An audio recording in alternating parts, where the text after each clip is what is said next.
அதிமுக தலைமைக்கு தலைநகர் சென்னை மட்டும் எப்போதும் தலைவலியை கொடுத்து கொண்டே இருக்கிறது. சில நாட்களுக்கு முன்பு மாவட்ட வாரியாக கள ஆய்வு கூட்டம் நடத்திய எடப்பாடி பழனிசாமி களேபரம் நடக்கும் என தெரிந்து பார்த்து ரகசியமாக சென்னை மாவட்ட கள ஆய்வு கூட்டத்தை நடத்தி முடித்தார். இந்த நிலையில் சென்னை அதிமுகவில் மீண்டும் ஒரு களேபரம் வெடித்திருக்கிறது.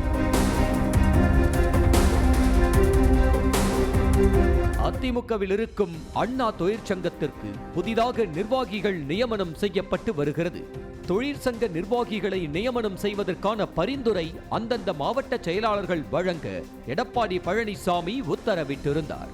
இந்த நிலையில் தொழிற்சங்க நிர்வாகிகளுக்கான பதவி நியமனத்தில் பணமும் ஏகபோகமாக விளையாடுவதாக எடப்பாடி பழனிசாமி காதுகளுக்கு புகார்கள் வந்த வண்ணம் இருக்கின்றன. குறிப்பாக சென்னையிலிருந்து சில நிர்வாகிகள் எடப்பாடி பழனிசாமி வீட்டுக்கு முன்பாகவே முற்றுகை போராட்டம் நடத்தி புகார் கடிதம் கொடுக்கும் அளவுக்கு பூகம்பம் கிளம்பியிருக்கிறது.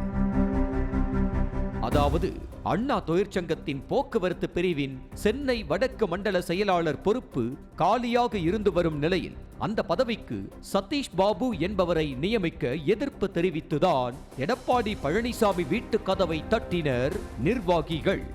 இதனை அடுத்து சென்னை மாவட்ட அதிமுக நிர்வாகிகளை அழைத்து பேசிய எடப்பாடி பழனிசாமி தகுதியான நபர்களுக்கு மட்டும் பதவி வழங்குமாறு அறிவுறுத்தியிருக்கிறார்.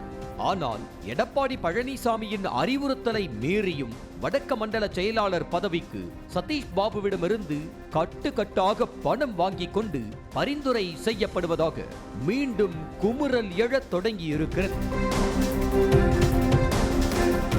சதீஷ் பாபுவை நியமனம் செய்வதிலேயே சென்னையில் உள்ள சில மாசேக்களிடையே பிரச்சனை வெடித்திருக்கிறதா? சில மாவட்ட செயலாளர்கள் பணத்தை வாங்கிக் கொண்டு சதீஷ் பாபுவுக்கு பதவி கொடுக்க தயார் நிலையில் இருக்க, இன்னொரு பக்கம் சதீஷ் பாபு மீதே இவ்வளவு புகார்கள் இருப்பதாக தலைமைக்கு கடிதம் அனுப்பி அதிர்ச்சி வைத்தியம் கொடுத்துள்ளனர்.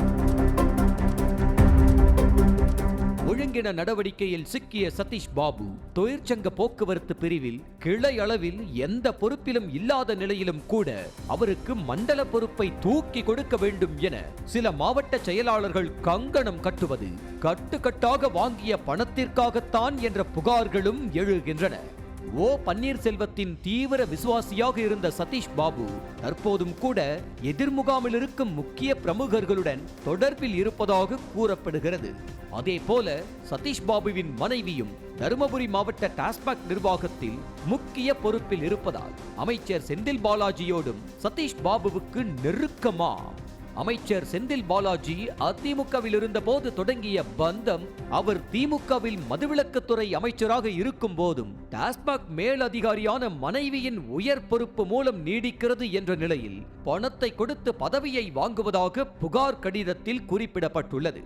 இதேபோல போக்குவரத்து பிரிவின் சென்னை வடக்கு மண்டல தலைவர் பொறுப்புக்கு பரிந்துரை செய்யப்பட்ட பெருமாள் என்பவரும் சென்னையின் முக்கிய மாவட்ட செயலாளரின் உதவியாளர் என சொல்லப்படுகிறது. பெருமாள் தற்போது தொழிற்சங்கத்திலேயே இல்லாத சூழலில் அவருக்கு பதவி கொடுக்க வேண்டும் என முக்கிய மாவட்ட செயலாளர் ஒருவர் விசனப்படுத்துவது வேடிக்கையாக இருப்பதாக புலம்புகிறார்கள் இரத்தத்தின் இரத்தங்கள். வேண்டப்பட்டவர்கள் பணம் கொடுத்தவர்கள் என பார்த்து பதவி கொடுப்பதால் அண்ணா தொழிற்சங்கத்தின் போக்குவரத்து பிரிவில் கடும் அதிருப்தி எழுந்திருப்பதாக சொல்கிறார்கள்.